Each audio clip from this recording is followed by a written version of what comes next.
यानी कि एक शख्स ने दूसरे शख्स का जो है ना कि उसको आप कह लें कि उसको कत्ल कर दिया है या सेक्सुअल अब्यूज़ का केस है और आप जोर दे रहे हैं कि नहीं नहीं नहीं जी मीडिएशन ज़रूरी है। अच्छा, इवन मर्डर भी कंपाउंडेबल ऑफेंस है, लेकिन सेक्सुअल ऑफेंसेस, कोई भी जो सेक्सुअल ऑफेंसेस है वो कंपाउंडेबल नहीं है।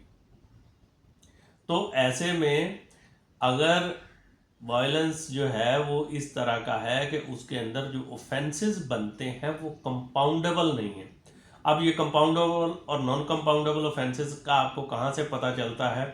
जाहिर है कि वायलेंस से रिलेटेड जो सेक्शंस हैं वो पीपीसी के अंदर दिए हुए, पीपीसी के अंदर शेड्यूल दिया हुआ है जिसमें लिखा हुआ है कि ये सीआरपीसी में शेड्यूल दिया हुआ है और उसमें लिखा हुआ है कि ये ऑफेंसेस कंपाउंडेबल हैं, ये नॉन कंपाउंडेबल हैं। आम तौर पे लड़ाई झगड़ा वाले तकरीबन सारे ही ऑफेंसेस कंपाउंडेबल हैं और सेक्सुअल ऑफेंसेस जितने भी हैं वो नॉन कंपाउंडेबल हैं। तो अगर एक नॉन कंपाउंडेबल ऑफेंस है और उसमें एफआईआर हो चुकी है तो उसमें मीडिएशन का बिल्कुल कोई जो है वो जवाज नहीं बनता। यानी कि मीडिएशन तो एक रिकंसिलिएटरी प्रोसेस है जिसमें दोनों पार्टियां इक्वल हैं और वो नेगोशिएट कर रही हैं अपनी टर्म्स को।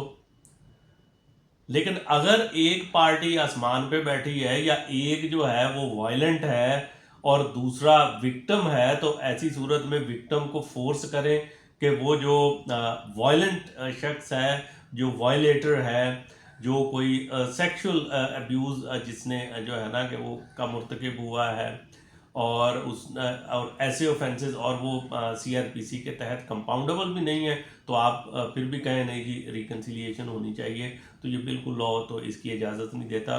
रूल